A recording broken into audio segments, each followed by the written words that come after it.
This is one of the most helpless feelings in the world sometimes. Turn it on. Nada. Turn it back on. Still nada. Okay, so let's move forward.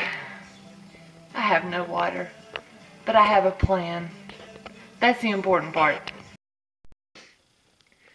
Hey everybody, it's Lynette with preppingonabudget.com. Today has been one of those days where you have to fall back on your preparedness mindset and make concessions when the conveniences don't work out. I'll explain a little bit. What you're looking at is part of our water storage. If you check out my blog, or if you listen to me at all, I drink Diet Mountain Dews a lot, so we store water in, yes, Diet Mountain Dew bottles. This is part of it, and although I never really expected to have to use it, for a bit, it was all stored properly and so forth. Today, after working outside all day with the garden, with the animals, cleaning out the chicken pen, helping the pigs out somewhat, I'm back down in the garden trying to finish up with anything that's still producing down there, cutting the grass, and just being outside in general with the heat index of 105. About 8 o'clock tonight, I was ready for that cool rinse of a shower, and when I came inside the house, I turned the faucet on like most of us do every day of our life, and what did I get? Trickle, trickle, trickle. So plan B had to go into effect. Okay, so after sitting down for a second and sort of assessing my water needs and my water plan and moving forward with the water needs and the water plan, I have found a couple of holes. Now, of course, we're not in some kind of crap situation like south of London, so there are very, many conveniences that I can use just to get me through this little water crisis that we're having. And we also have approximately, I guess, about 400 gallons of water stored up. So for hygiene, we've got a huge water source in the backyard. For hygiene purposes, for at least 2 days, I'll just jump in the pool. I feel okay about that.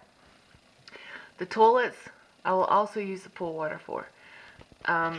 If this little emergency continues for future showers, I can go down to the truck stop, which is about 5, 6, 7 miles from the house, and take a shower, which most people don't realize. Anybody can walk in there and buy a shower if the truck stop has shower facilities. It's going to cost you, like I just said, $7 to $10 each.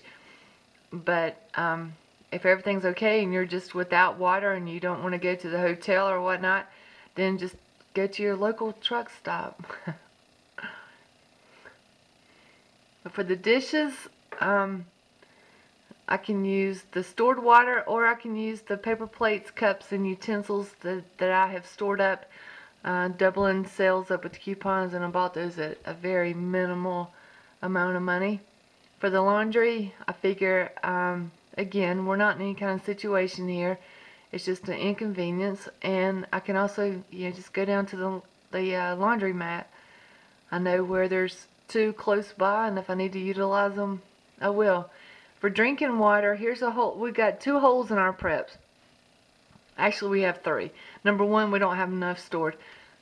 Excuse me. Number 2, our drinking water, if we were in a crap kind of situation, we've got all the bits, pieces, and parts and components for the Berkeley water filtration system, but they're not together yet. So that's going to be a weekend project, putting this together, seeing how it works, and seeing how to utilize it. The animals came after our water plan was put into place. We do not have a backup plan for the animals.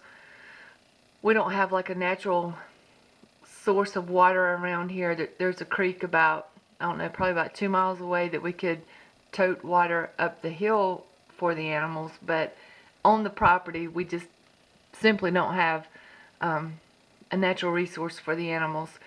So I was thinking about it just before doing this video, and I'm figuring with the 400 gallons of water that we have stored up, which sounds like an astronomical amount of water, if the animals are going to use 10 to 15 gallons per day, which I know they do because I know how much water the animals use, and if the toilet is using 2 to 5 gallons per day for 1 or 2 people, we could go through 400 gallons of water just on animals and toilets in 20 days.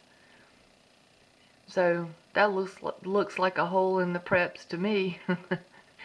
So this little inconvenience has turned into a learning experience.